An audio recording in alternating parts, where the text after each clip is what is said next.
Praise lord. ప్రభువైన యేసుక్రీస్తు నామమున మీ అందరికీ నా యొక్క వందనాలు. అందరూ బాగున్నారా? ప్రతి ఉదయం దేవుడిచ్చు వాగ్దానాన్ని నా జీవితంలో ఎప్పుడు నెరవేరుస్తాడా అని ఓపికతో కనిపెట్టుకున్న మీ అందరికీ దేవుడు తప్పక తన మేలని అందిస్తున్నాడని విశ్వసిస్తున్నాను. మరి ఈ ఉదయము దేవుని వాక్యాన్ని చదువుకుందాము.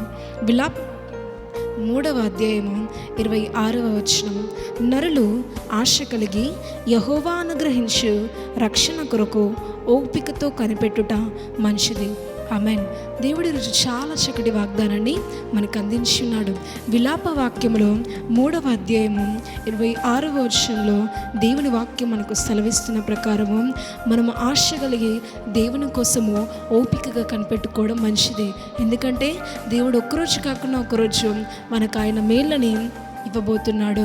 మనం మనుషుల కోసం కనిపెట్టుకుంటే మనం ఎంతో ఓపికగా కనిపెట్టుకున్నప్పటికీ వారు మన జీవితంలో ఏది చేయకపోవచ్చు. కానీ మన యేసయ్య మాత్రం నీ ఓపికని, నీ సహనాన్ని చూసి నువ్వు ఊహించిన దానికంటే ఎక్కువ కార్యాలు దేవుడు చేస్తాడు. నువ్వు అడిగిన దానికంటే ఎక్కువ దేవుడు నీకు ఇస్తాడు. కాబట్టి ఎన్నో రోజులు ఓపిక లేక నువ్వు ఏదైతే దేవుని అడిగావో దాన్ని పొందుకోలేకపోయావేమో, ఒక్కసారి నువ్వు దేవుణ్ణి నీ అవసరతల నిమిత్తమై, నీకున్న అక్కల నిమిత్తమై అడిగి ఓపికతో అది దేవుడు ఇచ్చేంత వరకు దేవుని రక్షణ కొరకు నువ్వు కనిపెట్టుకో.